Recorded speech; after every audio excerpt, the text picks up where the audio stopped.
Game number 62 for the Boston Celtics, back at TD Garden where they will take on the Memphis Grizzlies. Josue Pavone here for CLNS Media. I'm joined by my colleague Mike Petraglia, who's here to break down Boston's last two games, first pair since the All-Star break, and we'll squeeze in some Grizzlies talk in there before wrapping things up. Welcome back to the pregame report, Trags. What's going on?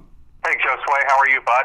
I'm good. It's good to be back. Going to be covering tonight's game at TD Garden, so it should be fun. Hey, so let's start off things with Marcus Smart, right? Trags, yeah, we have to. I mean, Smart, 12 points, 6 assists versus the Pistons, 11 points, 5 assists against the Knicks. 2 back-to-back solid performances for him. We talked about before he came back, how much his team missed Marcus Smart throughout those 11 games that he missed, nursing his self-inflicted hand injury. How much of an impact would you say he had in those back-to-back wins over the weekend?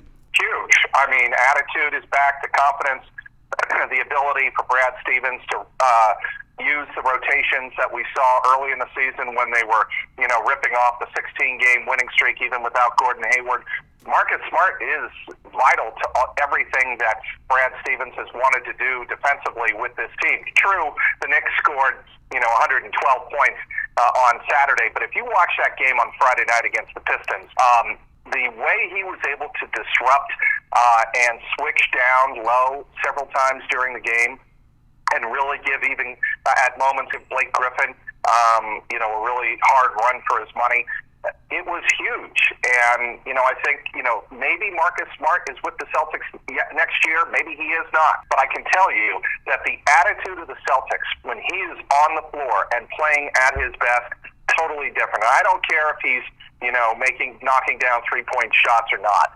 Attitude he brings and the leadership. I've long said, and people have told me who are in that room and around the team on a daily basis, staff and coaches have told me, he is the unquestioned leader of that team. And when you put him back on the floor, and now with a point to prove because he feels guilty about what happened after the Laker game back in late January, you're getting definitely a weapon that the Celtics could use to restart their engine down the stretch.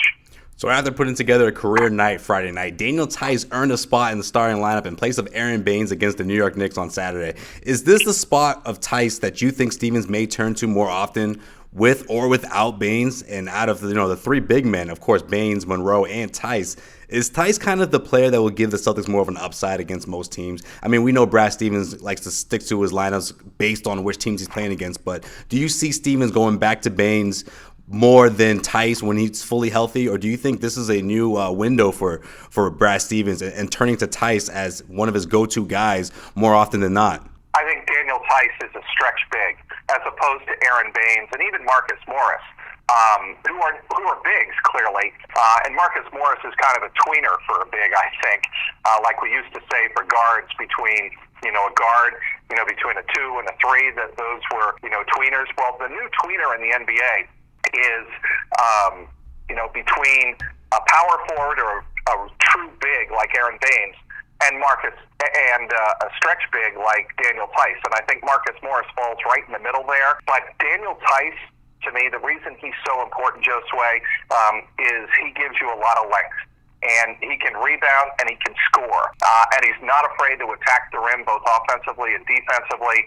And I think, he has been quite the find for Danny Ainge and, Austin Ainge. They both deserve a lot of credit for getting this German wonderkin on the roster this year. Not a lot of attention was paid to him early in the season, but Daniel Theis is making a name for himself, and I think he is becoming a bigger and bigger part and having a bigger and bigger role off that Celtics bench. This edition of the Celtics pregame report is brought to you by DraftKings.com. Head over to DraftKings.com and use the promo code CLNS for a free sign-up with your first deposit and a shot at a share of $10,000 in total prizes. That's DraftKings.com. Use the promo code CLNS and get paid. The Memphis Grizzlies enter tonight's game. Losers of 9 straight. They recently shut down Marc Gasol for a game, and it won't be a surprise to see them do that more often towards the end of the regular season. I think this team is going for it, and when I say going for it, I mean going for the NBA draft lottery, of course. What are the chances you see Memphis trade their marquee guy and start from scratch come this offseason? And do you think that is a chance that the Memphis Grizzlies do actually do that instead of trying to build around their 33-year-old big man? Yeah, I think they are in full rebuild mode. I mean, look, you knew that there were issues when they fired Bickerstaff at 11 and 28 with a roster that I'm sorry, they fired David Fizdale just 19 correct. games in. Right. They fired Fizdale just 19 games in after a 7-12 start. And Bickerstaff's been 11-28. This team, I think, Chris Wallace, former Celtics general manager, he knows that probably Fizdale's message was not going to be the right one for a team going through a full rebuild. And that's why they parted ways early in the season. And, you don't want to say the Grizzlies are going through the motions, but that's essentially what's happening. You take a look at the roster right now. There are some guys who can hurt you, obviously. Mike Conley and Chandler Parsons, those are some guys that, with a great deal of experience who are still really, really good. There was so much speculation over Tyreke Evans at the trade deadline, and that didn't come through. And I think the Celtics right now are pretty happy that they didn't trade for him because I think it would have cost too much. And that's not the kind of player I think that they were looking for. Who wins tonight, Trags? Oh, I think the Celtics win this game. This is a game the Celtics have had a couple of these hiccups where they've, let lesser teams win.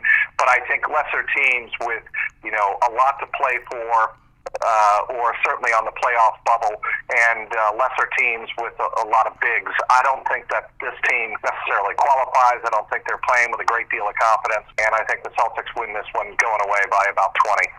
All right, well, you heard it there first. You heard it here first, I should say. Mike Petraglia says Celtics are going to win tonight by 20. If not, I think it'll be something close to it. Hey, Trags, I appreciate you. Of course, we always do this more often than not. And, of course, I'll see you later tonight, right? Sounds good, Josue. All right, thanks, Trags. Well, that's going to do it for this edition of the Celtics pregame report. Make sure you check out the Garden Report right after the game on the CLNS Media channel on YouTube, where you can see all the full post-game press conferences and, of course, plenty of reactions from the parquet. It is the Garden Report on CLNS Media's YouTube channel. Weekday shows air on the Celtics Newsfeed channel on iTunes, Stitcher, and, of course, the CLNS Media mobile app. For today's Boston Celtics pregame report with Josue Pavone, this is Josue Pavone signing off.